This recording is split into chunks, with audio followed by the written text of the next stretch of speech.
Not a particularly beautiful thing. It was not. Ladies and gentlemen, we are in picks and bans for Game 1 in Summer. It is patch 5.9. Every champion is enabled, and let's see what direction they're going to go. So if you haven't been watching League Legends much the last few weeks, something real quick you have to know.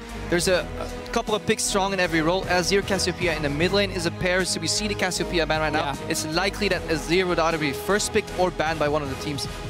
And then there's a jungle too, Diffusion. The jungle is obviously Rek'Sai, Gragas, and the Sejuani as like the three best ones, but none of them has been banned. They were instead Fnatic. This is what they did in the spring finals. It was Cassiopeia, Morgana, and Annie. That was the 3 bans in all 5 games against Unicorns of Love. And then they tried to bait them into first picking Thresh for Hylissang, so they could take 2 of these strong picks. Because obviously, on purple side, if you can get 2 of the really contested picks, a lot of teams would say that's the better side to be on, but we need to see how Fnatic can and will use it. And the crowd has done it for us, you know, Huni. He's definitely targeted here with 2 bans here with Rumble and Hecarim. But Unicorns of Love, they opt to ban out the Azir, opting for maybe a better first pick for them. I'm not sure if I like that. Maybe Victor. Well. We have to keep in mind that during MSI, a lot of teams were banning Azir against Febiven as well, because he'd been performing so well in scrims. And this is more also because of the Cassiopeia ban. They don't want to have to first pick Azir and don't want to risk Fnatic taking them in early rotation. But Kalista was left open. And this is a bit of a different style for Unicorns of Love. It's not been about Vardax as a main carry. Now he's on a champion where he has to win his lane and be a bully to snowball. I like this pick because Kalista traditionally does very well into Sivir. And Fnatic is a team that plays with a utility AD carry and then focuses on the solo lanes a lot more. But Kalista does so well against it that Reckless might be forced to pick Urgot here. Well, we'll see whether or not Reckless does. That's the first time Vardax has played Kalista all year long, including their playoff games and the regular season. Yeah, and for Fnatic, I mean, so there are 2 support bans already. Okay, so Bard is enabled. Bard is enabled. New Ashe as well. Reworked Ashe is up there. 5.9 to that. A lot of new ones. All right. Yeah, Diffusion knows Bard very well. Yeah, I think so too, actually. I've gone to the Crippo Bard school, and I've tried to learn as much as possible. Let's wait until we see the card, actually. We see Gragas here, Hubbard. We mentioned how there were 3 junglers right now. We've seen almost every single game either banned or picked. In this case, the Gragas is not really surprised. I like this pickup here with the Ashe. I like this. I think Ashe actually does pretty well into Kalista with the She has a very, very good laning phase. And to me, the new reworked Ashe here is one of the most rewarding AD carries if you have good positioning and you know how to really time her abilities. Reckless is known for that. UOL's bot lane got a lot of kills though in the previous splits. When they had Morgana Thresh. If they can close the gap on the Ashe, like if she starts falling behind, she can go from 0-1 to 0-2 and 0-3 really quickly. However, Yellowstar and Reckless are pretty good at playing safe and calculated in their lane, so we might not see that. And I want to see if Nautilus is going to be the support pick then from Hylissang in here, so you can basically target the CC on the Ashe and you know you're going to get a chance to lock her up. Or of course Annie can do the same with the tippers. So I really like the response here for Unicorns of Love. They say we know you have an immobile AD carry. Double hard engage. Double hard engage instantly. Our AD carry as well can stay behind on his own and he can dance around and basically be safe. Yeah, and you pretty much play yo-yo with Annie. You know, you see goes in, she flashes 10 tibbers, and then you pull her back out with the ulti, throw her back in for an extra knockup. Maybe she charges up another stun, and then her job is done, and she can die. So we have to look at what Fnatic can build outside of the jungle AD carry, because what Ashe does as an AD carry, she enables hard engage, which means you can now take a top laner. Had maybe Cassiopeia been open, and it would have been okay, because you don't need hard engage on that role. We've seen Nautilus from Yellowstar quite a few times as well. So I feel like there are some good options for Fnatic, and Ashe just opens up so many doors in the way you can build. When you see Kalista, you pretty much want to go double tank, though. At one point, Kalista can't tear through those tanks as easily, and that's going to make it easier for Fnatic to win his games. So we see a Gnar pickup, and then the Alistar. I like Alistar as a counter engage, because even if he gets CC'd, he can pop his ulti immediately and go for a combo. Unicorns might be telegraphing a possible Sejuani pick here, right? As Alistar is really good into that. So this is pseudo prediction, good safe pick. Although the lane's going to be a little wonky, so you might actually see a swap. Fnatic, though, is really building a comp that can protect an AD carry. As long as the flash tippers from the Annie doesn't land in the face of Reckless, this front line here provides so much appeal. Like, Gragas is one of these junglers who has so many different roles he can fulfill. He can be the guy to start the fight, he can be aggressive early game, and he can peel for an AD carry. So that's very effective for Fnatic in terms of the overall team fight. We have seen quite a lot of Evelynn, which also could be a jungle pick if you want to have the flank coming in. This one would purely be to buff up the AD carry though. Well, I definitely want to mention on the side of Fnatic, there's not a whole lot of damage in the early to mid game just yet. On the side of Unicorns of Love, they've got a few seconds before they decide, and they are going to be running that Cog more middle. When Power of Evil's run it in the spring split, it was AP, and he tried to play as safe as he could until level 11. Seems a little weird. Just poke mid laner with this like hybrid, all-in comp on the rest of the members. Not sure. I'm surprised we didn't see much Victor here. As far as I know, he is enabled, and he could have been like a meta pick because he was played a lot back in the day. Yeah, so didn't come out. Victor is basically seen almost at the level of Azir and Cassiopeia, especially in terms of his late game damage. And also he has a very safe laning phase. It could have been a blind pick, but this is a comfort pick for Power of Evil. We have seen it time and time again. Clearly, he's not afraid of taking it without seeing what we can get in from Febiven. Zed has been nerfed here, so that's one of the counters that was good against this pick, which is now slightly worse, at least in that sense. But Fnatic, they're going to rely a lot on this engage from Reckless and then follow up, because they got like 3 champions that can follow up really, really well. Now even 4 with the LeBlanc on that arrow. I like the LeBlanc pick. I think it punishes Unicorns of Love in many ways if picks can be made. You know, you can shut the Kog'Maw down. You can even snipe the Annie if she gets behind. I think UOL is a tiny bit all over the place with their comp. I'm not sure if I like the Kog'Maw with the rest of the style they were going for with their 4 other picks. I really agree on that one. It's a mix of like, we need some sort of hard engage, but also we want peel. That's just not enough really to stop Fnatic, in my opinion, from trying to pile on to the backline here. Yes, okay, there's Ghost Flash on your mid laner, but it was kind of like Unicorns of Love changed after they saw Alistar Gnar and just like swapped it around and said, okay, we go for Pope now. We'll have to find out how that works out, gentlemen, because picks and bans are locked in. It is time to settle the score between the Unicorns of Love and Fnatic. And Fnatic have an uncontested Nexus, and they will finally win the spring split. I want revenge. After we play final with them, I really think that they're a really strong team. The games against Unicorns are very chaotic, that they just fight for no reason. I want to play against them now with Reckless as AD carry. We had like new pocket picks and new strategies and whole different stories, so they can't prepare for us. Fnatic will try as hard as they can to win the game as well, so I can imagine just a bloodbath as always.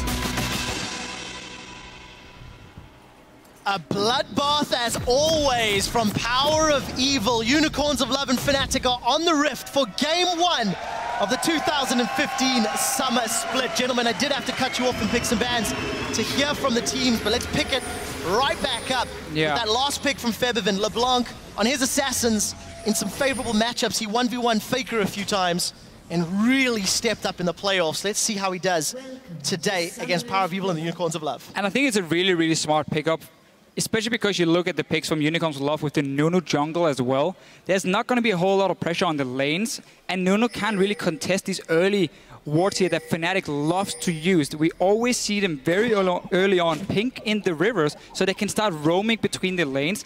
When you have Gragas and LeBlanc, it's one of the strongest 2v2s you can ever have.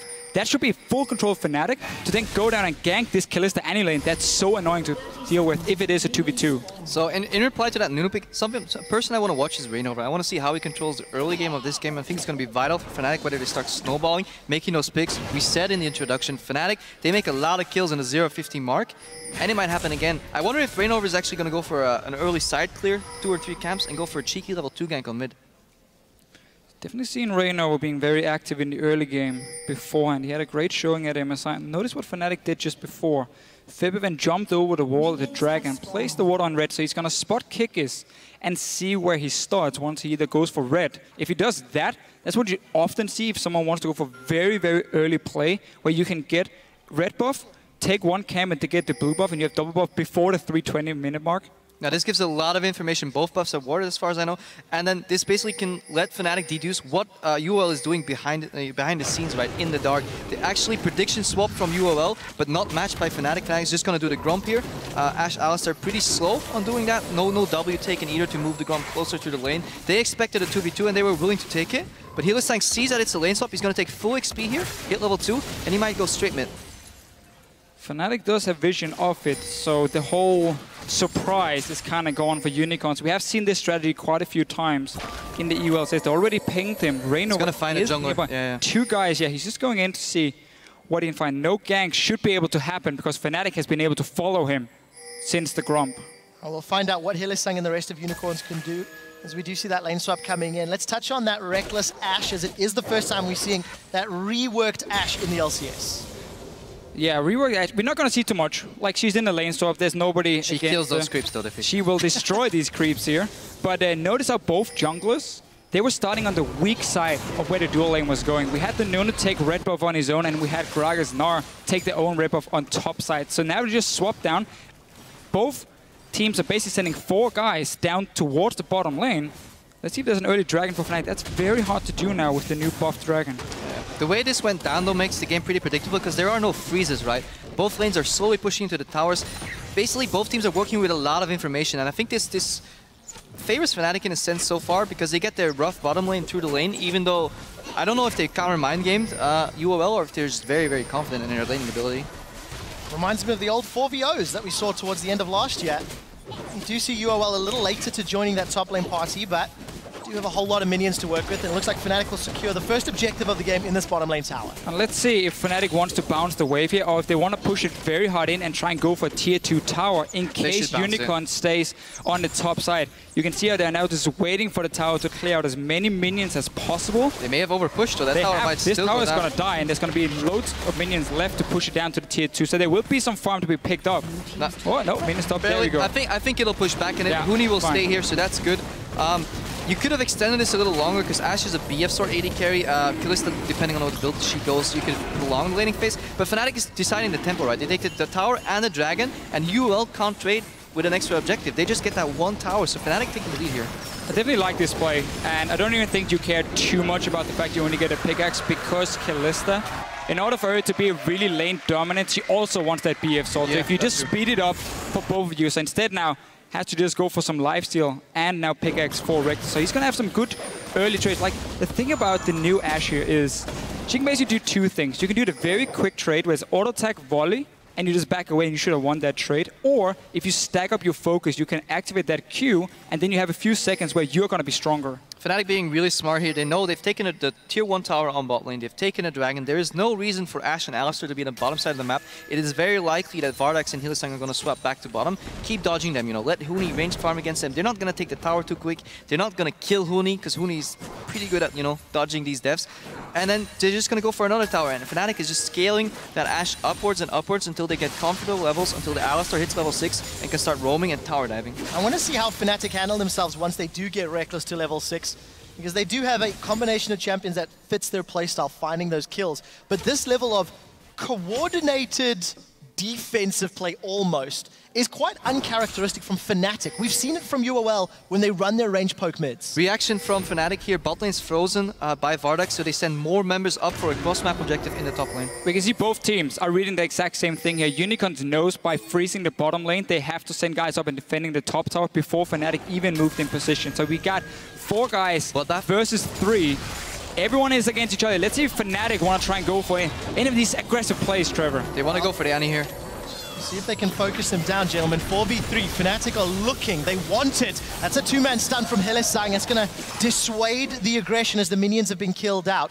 You see the Yeti going onto the horns of Yellow Star's Alistar, and he's been caught out. That's a 2-man pulverize. The rest of UOL peeling away. Now it's Hylissang that's in trouble. The barrel and the volley slows him down. Huni connects with a boomerang, but nobody's caught just yet, and everybody gets out alive. I really liked the Fnatic playing with their number advantage. Yellowstar held on to his flash actually because he knew backup was coming. Huni, however, a little overeager, had to blow his flash. Oh, it is a level 3 Gnar that needs to back away.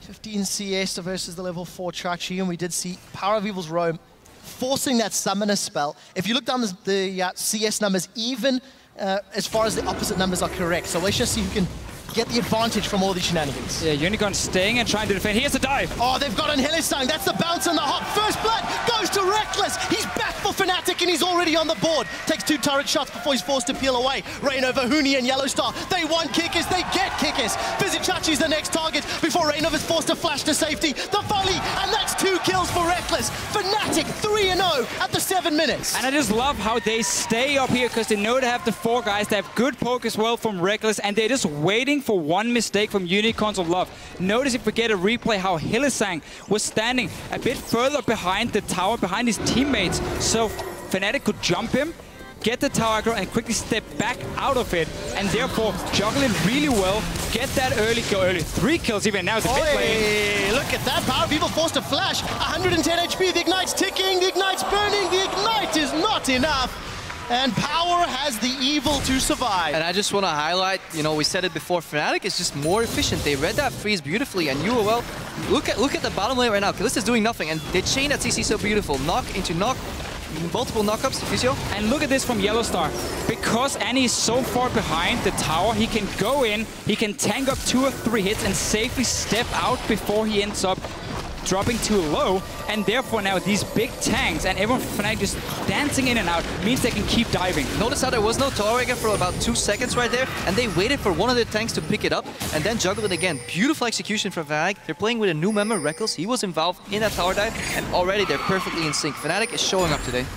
And this right here as well is one of the reasons we don't very often see someone freezing lanes anymore, because it simply opens up for the other team to make an active play, an aggressive play on the map with a numbers advantage. Vardax was just sitting stuck under his tier 2 tower. There was no reason for Fnatic to ever back away and go back to defend, because he was just stuck there. And the worst part is, once things start going wrong, Vardax wants to start pushing out his lane, because he just built up a lot of gold. He wants to go shop. But at the same time, the mistake's already made, so Reckless is coming from base with a BF pickaxe, you know. Now Vardax is getting can be zone off the wave that he froze earlier. Yeah, and just very quick to take note, Hooney's picked himself up that Giant's belt on his Gnaw. Keeping tabs of that, we've seen some Black Cleaver builds in some of the other regions, so we'll see if he sticks to this full tank. But Reckless left alone in the top lane with all of that attack damage, and a Vizichachi to run down if he wants to. Just getting everything he wants at the moment, and so is Fnatic, because Hooney could go down and catch the big wave here. Kalista obviously not really that great at instant pushing it out so early on. But you pick Kalista, Annie, one of the strongest lanes in the game, and you don't adjust your game plan to at least get a 2v2, get an objective, get any type of skirmish. No, you sit there and freeze with the stronger early game carry, and you let your late game carry on the other side be protected by his team. Very, very poor strategy by UOL so far. Yeah, and you definitely cannot disrespect the damage late game from an Ashe after this rework here. The Q from her is insane in terms of what you can do as long as you time it correctly and you don't get forced out of the fight. I want to quickly talk about Power of Evil and his items here. He was one of the first players to start bringing Luden's Echo on nearly everything. He normally built it on these long-range poke champions as well, but he's adjusting because he's laning against February and on LeBlanc. He's going to go for the Athene's build. It is less poke damage, but you're going to have some more mana regen, and you're going to be a little bit more safe when you're sitting there and poking from range. Fnatic's playing really well as a team. You know, they had a lane pushing out on top lane, but instead of forwardly pushing it out and not losing the farm, they recognize that Dragon's coming up. They're sending Reckless to the bottom. Hooney is top lane with TP right now. UOL started Dragon. Is Fnatic going to contest that? The thing is, if they can manage to build up the rage bar for Hooney once he gets to these minions here, he does have the TP ready. Fnatic is moving. The arrow is very strong here early on, but this is a Nunu Kalista. This dragon was like 2k HP, it's dying. Wow, 10 minutes 40 on the clock. Take a look at the gold difference. Only 3,000 in favor of Fnatic. It is 1 dragon to 1, 2 towers to 1. So Fnatic hold on to the objective lead as we're 4 minutes away from those graphs we looked at earlier. A much more controlled, aggressive play from this summer split version of Fnatic. They're not giving away any deaths right here. Let's see what happens. So Hylissang is walking in. Yellowstar's going to spot him. Oh, the arrow, it's flashed away! That was close. Felt like Reckless held on to that crystal arrow just half a second too long. Yeah, but he wants to do it. He has to chain it perfectly, because otherwise he has no time to follow up, and then Hylissang will flash after the damage anyways, and he just wanted to make sure he either gets the kill or doesn't get it at all. Getting the flash burn from the main engage on Unicorns of Love is a big deal for Fnatic all game long. Eventually she will get Tibbers. Not yet. She will get it soon, and then you know she's going to flash Tibbers onto Reckless. If they keep doing this and try and force it away from Hylissang, it's a win for Fnatic despite not getting a kill, because it now means you can play more aggressive in your lanes as well. You don't have to be so afraid of this combo coming from Kalista Annie soon. The one problem for Fnatic right now is, if you're ahead, 2 towers, you definitely want to get that 3rd tower down in the mid lane, but you're playing against a Kog'Maw, which has so much wave clear, so there's a tiny risk that they can get caught out rotating in this jungle, so they have to do it safely. But knowing Fnatic, they have a lot of wards, and they have the new Ashe Hawkshot. 2 charges charge up. If they get caught, it'll be a big mistake. And here's what I would do if I'm Fnatic. I would wait for my Infinity Edge on my Ashe because it's such a big deal for her, seeing as she's always critting with her auto attacks, with the slow, the new modified crits here. So just getting Infinity Edge completed is a 30% damage increase just straight away, boom, right there.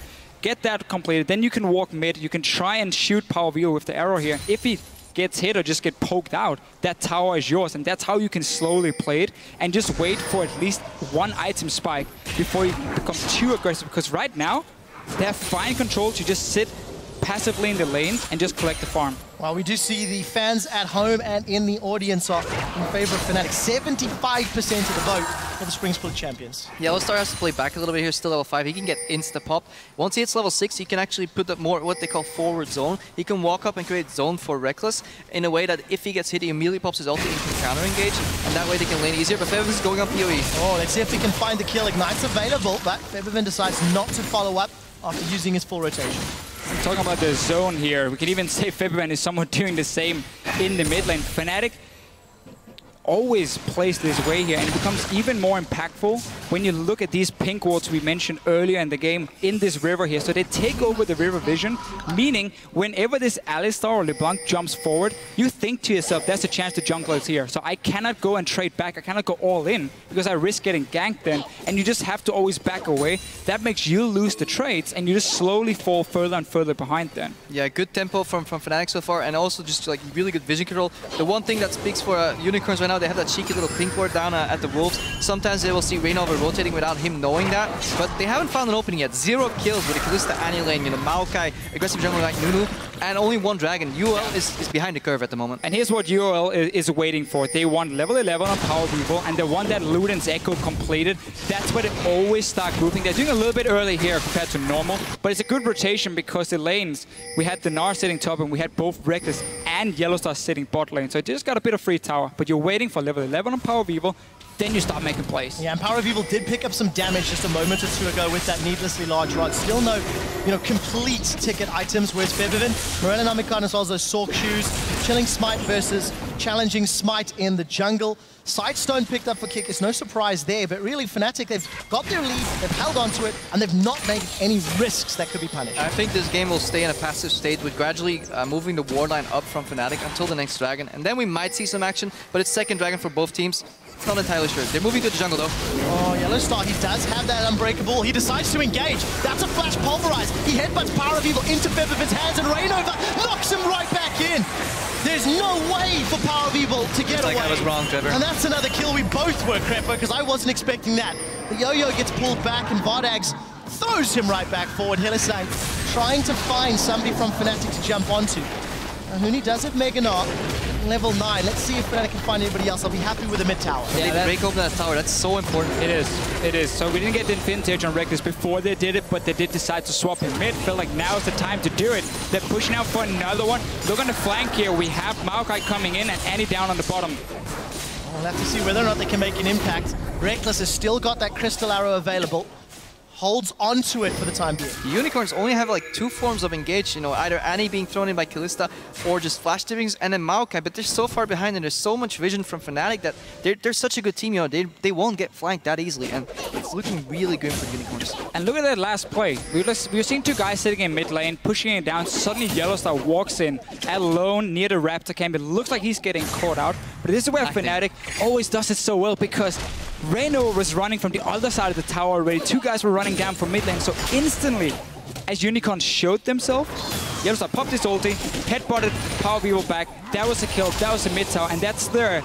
It looks risky, it looks very crazy, but they always seem to have a plan with it. But it's like Taylor said in one of his interviews, that's a coach for Fnatic. They make plays with high expected value, They have the really good combo there. They kill somebody and they immediately take a tower. Earlier, Kalista was freezing the bot lane. Fnatic, they grouped up on top. They dove, CC chain, juggled the tower aggro beautifully and got the tower. Now they dove again, knock up into knock up, and they got the tower. Fnatic's playing calculated. They have a goal in mind every step they take. And they have a 5,000 gold lead to play with.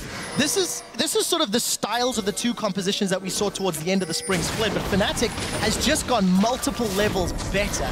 The aggressive teams at MSI outperform the passive teams at MSI, and it's Fnatic that are deciding the moves, deciding the engages, and they are making UOL dance to Fnatic's tempo. But UOL wasn't aggressive. They have this passive farm poke mid lane, which is fine for them, but they didn't use the Kalista Annie at all. They didn't use the Maokai TP, no flanks.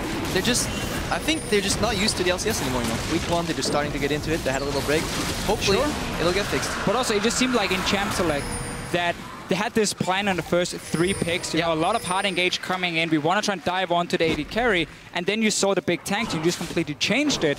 So with the Nunu pickup, in this case here to help the early game, he's not going to add any pressure. He's not going to help your 2v2 lane become even stronger or help your mid lane or sit and farm.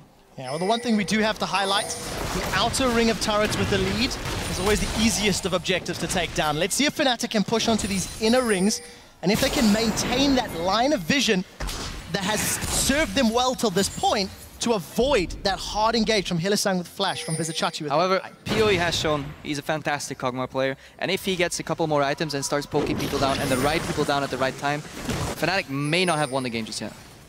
Sure. Not yet. However, the comp they do run as well. I mean, I'm such a big fan of the new Ashe. I think she's absolutely amazing in professional play because of all the things she can.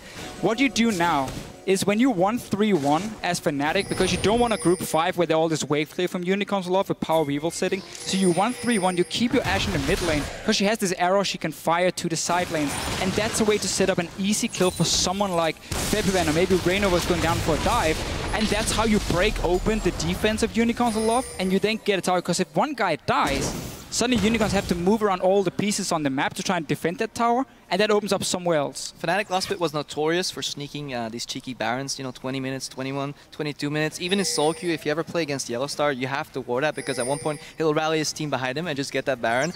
And then, yeah, it gets messy. So I definitely hope the Unicorns are ready for that, because they need to keep stalling. You know, you want to get Maokai to become this really, really big tank light that can soak up damage. Meanwhile, while Kikis can buff Power of Evil, his W late game, AP Kog'Maw still does a lot of damage on his W late game. Yeah, something you've also got to highlight. Luden's Echo has been completed by Power of Evil a little later than we're used to seeing. Yeah. That tier, 575 out of 750 stacks. Obviously, the Fiend's working wonders. So Power of Evil is starting to hit some big spikes. He's also level 11 to boot. Yeah, some very important items for them. Righteous Glory for your Maokai in the top lane in case you want to make a catch. AD carry-wise, you got BT and the Kalista, so she's hitting the point in mid-game as well where she's super, super strong. We talked about this earlier. Hylissang's going in. That's a flash Tibbers. Reckless forced to flash away. He's down to 30% HP. We did see Hylissang being pulled backwards, but he's flung exactly perpendicular. The Unicorns of Love have got the damage onto Fnatic. This should open up the tower. And we talked about this here from Unicorns of Love. What they always do with these poke mid laners, they wait for the correct power spike, and then they instantly group in the mid lane and they start pushing it down. This tower didn't get a kill sadly for them, but at least they got some gold. And that's important. And the Unicorns are matching the right lanes as well. You know, Maokai will not die to LeBlanc, you know, he's pretty tanky, pretty beefy, he can survive that. So this bought Unicorns enough time for Power of Evil to hit that spike, and then a beautiful flash engage from Hylissang. He does not have Distortion Boots yet, so that means the next flash is going to be like 5 minutes out. Wow, looks like Febiven actually got that blue buff from the little altercation in the jungle, but I also think it's important to keep our eye on Reckless. No flash from that engage previously. Yeah. He cannot afford to be, honestly, anywhere near a Maokai or any of those threats from UOL. That means there's going to be a slight window where Hylissang will have flash and Reckless will have not, because he has a support mastery for it. No Distortion Boots on either side. Let's see if they capitalize that in 4 minutes from now. And Fnatic stopped looking at the map at the moment, at least. They were not respecting the move Unicorns could make. This bot lane has been built up really smart move. Over 1 or 2 minutes ago from Vardax at first, and then he went mid lane to take mid, instantly rotate down. They're again so strong with the poke. Let's see what happens here. All 5 members on the way, and that's a hawk shot. Boom! Well, we do see Huni. Mega Gnar is very close to popping. He hops over the wall. Righteous Glory is going to give some speed here, but it's Fnatic that are a little split up. Huni's about to go. Mega Gnar's Power of Evil has shredded down the cow. Now that's one victim from Fnatic. That's a 2-3-man Gnar against the wall. Huni's trying to do what he can as Febiven has found Power of Evil. The stun lands onto Hylissang, but it's not enough. Febiven has dropped Kikis' Nunu as Chachi will be the next victim. Fnatic turn it around. They've got 2 kills. The re-engage. Vardax has still a lot of HP and Power of Evil mana to play with. They end up trading a 2-for-2 as Unicorns of Love were in full retreats. Meanwhile, PoE is poking here. I really like it. It was like a multi-layered play, you know.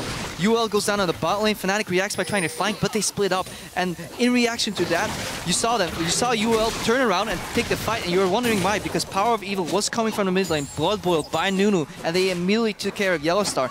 Good reaction from Fnatic though. The double knock-up into knockback into Gragas barrel was almost lethal. Just watch the arrow in this fight later. Yeah, and also Fnatic, we have to highlight they're missing so many key ultis and even flashes here for someone like Reckless. Look at Yellowstar, he's the first target because he had to use ulti beforehand. So Unicorns does get the first. Keep your eyes on Hylissang right now. He's going to block the arrow for his mid laner in about 5 seconds, and this basically wins them the fight. Also Huni on the Gnar, getting 3 guys blocked in. Fibberman then with the damage, and Reckless joining now very late, but he has to be very careful in how close he gets to this Maokai, so keep backing in and out. And in the end, the teams will trade 2 kills for 2. Vardax, oh sorry, Hylissang got the very last one. And such a confident play from Hylissang. Any other support, they would have opted to basically get thrown out, but he goes back in knowing he has another stun ready, he has tippers ready, and that makes the trade 2 for 2 instead of a 2 for 1 for Fnatic, and it just shows UOL is comfortable again on stage. Scary thing is UOL are still about 4,000 gold down. They need to not give up more objectives. We do see Powerbeal securing his blue and the rest of Fnatic around the river. And that's really where we have to give so much credit to Unicorns of Love, how they're not afraid to pull the trigger once they felt they were strong enough to make that play in mid lane. Had Fnatic been able to, you know, expect it or predict it, they would have been 5 guys there already with a 5k gold lead, forced a fight with the arrow and just won it straight away. So I really like how Unicorns are just looking at where Fnatic is on the map and instantly reacting to try and get down some of these towers they need. We saw last splits, teams would go passive once they were behind, but Unicorns, they went passive, but they charged up, you know, they waited for the right time to strike, and then they got objectives and they stayed into the game, and that's really impressive because other teams would have just gotten snowballed on by Fnatic. Yeah, and something we also have to highlight, 23 minutes in, there's 4 dragons been in this game, 3 of them by Fnatic, and actually very early on we had that graphic pop up. Unicorns of Love had 2 victories that led from 5 dragon games during the spring split. Fnatic at 0. Fnatic's a team that's not traditionally put a huge emphasis on dragon. So number 1, it's growth, and number 2, it's against a Nunu. So great planning and strategic play out of this Fnatic squad. It's a bit of an EDG style from Fnatic, as we saw at MSI as well from them. It's more about getting this Baron here to close out the game, because Baron is really the big deal in this current meta.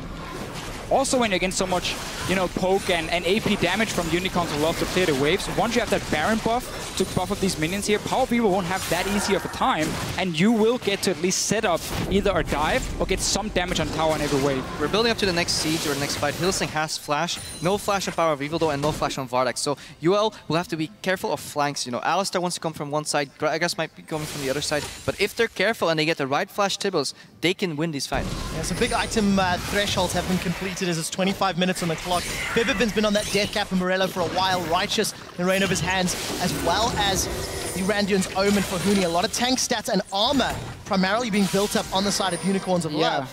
As Vardax, he's got his Hurricane, he's got his Bloodthirster, so there's a lot of sustain if he doesn't get burst down. I remember Hurricane as well got a small buff here on this patch. It is, as a second item, damage-wise, the strongest, but he's still going to have that problem later on in game where he doesn't have any crit to take down some of these tanks from Fnatic. We're going to have to see if it's going to be a problem for him. Also adds in Optis, who makes a way clear.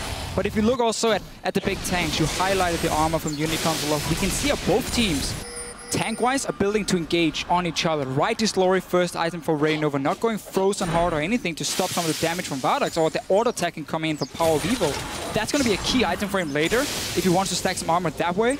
But for now, it's about engaging from Fnatic, it's about engaging from Unicorns of Love and smack into each other. There's a lot of pressure on Powerbeal right now because Fnatic is building to catch him out. Body slam flash, you know, double distortion from LeBlanc.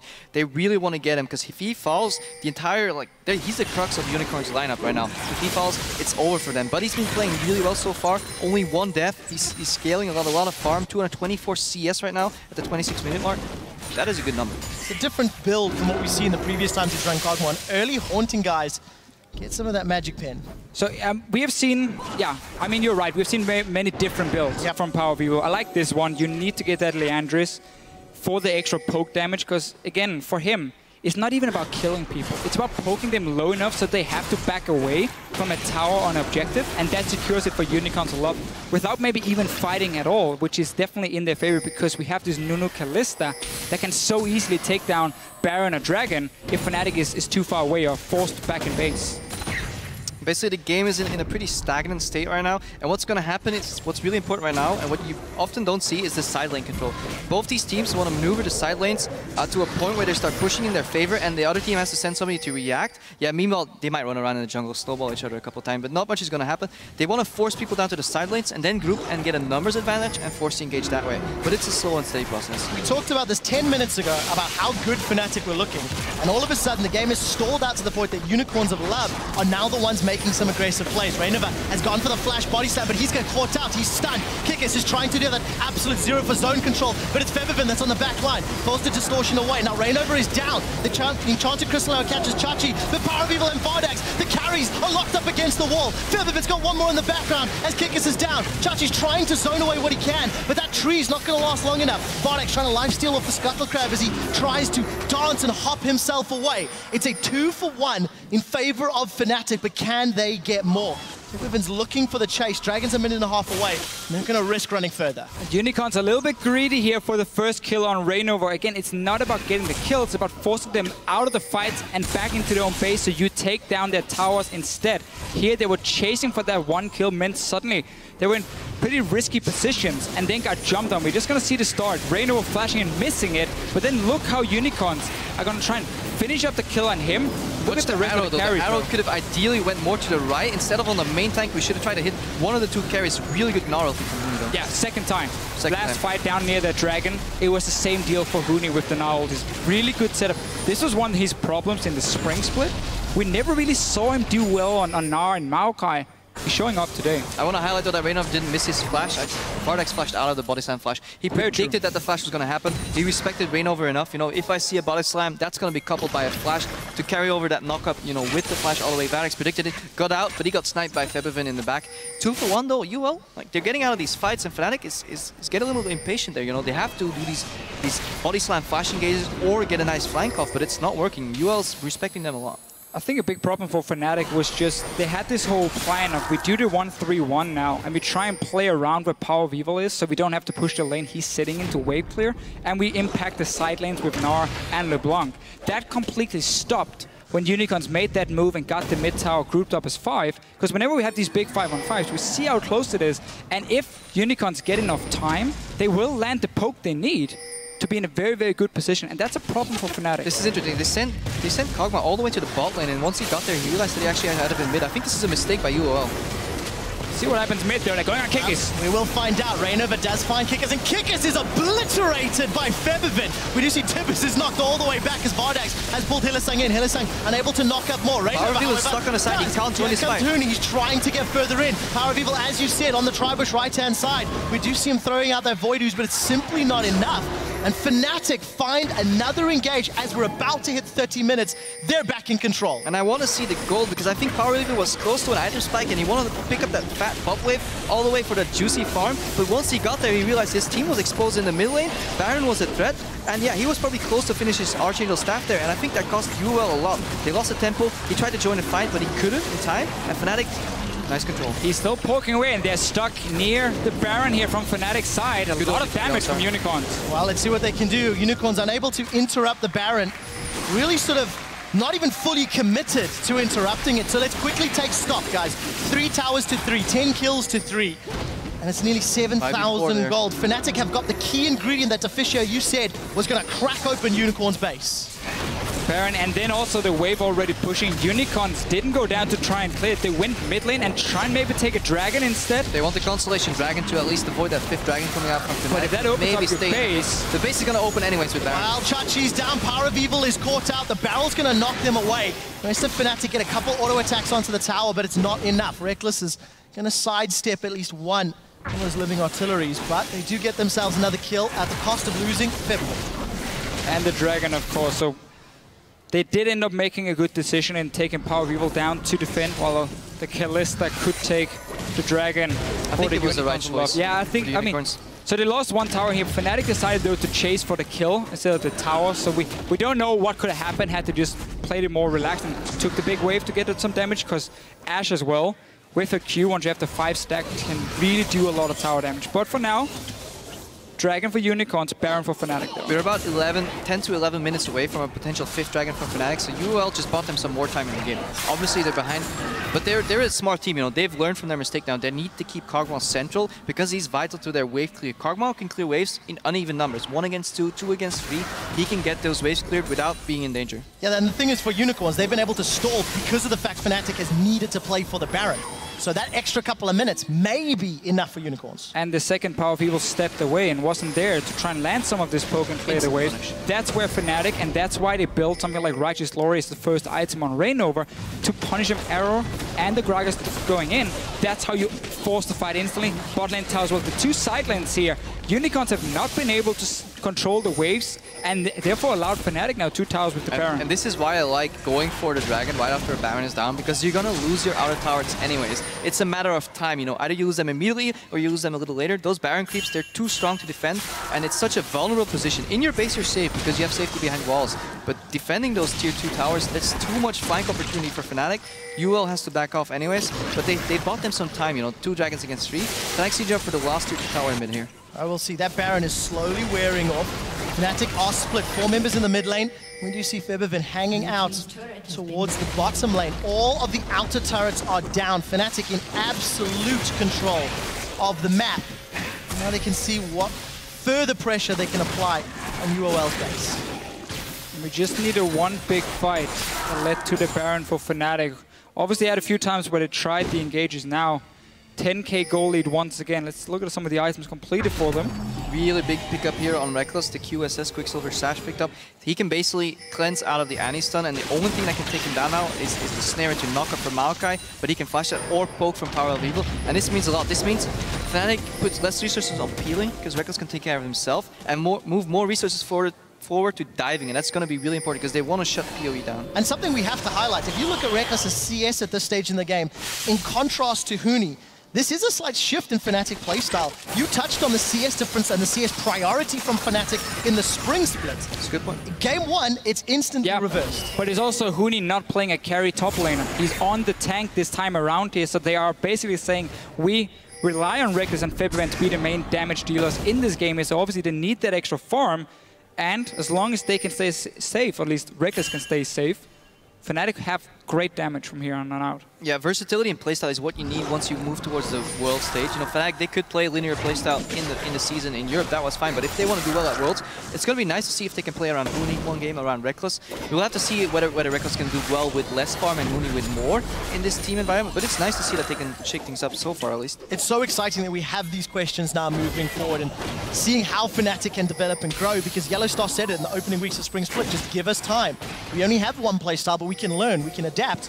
And they're one of the teams that's showing it. UOL also, in some ways, they went from just sort of like team fight, team comps to poking mids, which is also great, but it's not quite being executed as well today in summer. It is fun though. It's 2 teams who, despite ending number 1 and number 2 in the ULCS, are very down to earth. They're always talking about how we know we have a lot of things to work on, we know we need to fix a lot of problems, and it's really cool to see how they can adapt now during the split. Fnatic already coming off to a great start, but Unicorns are definitely not giving up. I actually like putting Ashe in the top lane here because they have the 3 tanks in the mid lane. In a 1-3-1, your mid lane is prone to getting grouped on, but 3 tanks there makes them really quick. Well, they're engaging. While sidestep from the Ashe, Yellowstar gets in, he manages to get a big knock-up. We'll see whether or not that Maokai is enough frontline. Now Febiven's joined the fight. Hylissang, I think, flashed forward for that one. Instant QSF from Reckless, but the massive Gnar against the wall. Fnatic have just won the team fight thanks to Huni. 4 members of Unicorns of Love are down, and Fnatic are pushing through. Huni, once again, delivers for Fnatic. And this is actually all the QSS. I want to listen to the comms right here because I think UOL said, Hylissang said, guys, I got Reckless, flash tippers, I got him. He immediately cleansed out, and this dragged the entire Unicorns lineup forward, and they basically walked into Huni, smacked him into a wall. 20-second death time as Fnatic are going to set their sights on the Nexus. The only team that's been able to defend it a few times was Unicorns of Love, but it's not going to be enough this time round. Unicorns are down, Power of Evil's poking from the side, the Nexus is hammered away, and the Spring Split champions open up summer with a massive victory over the Unicorns of Love.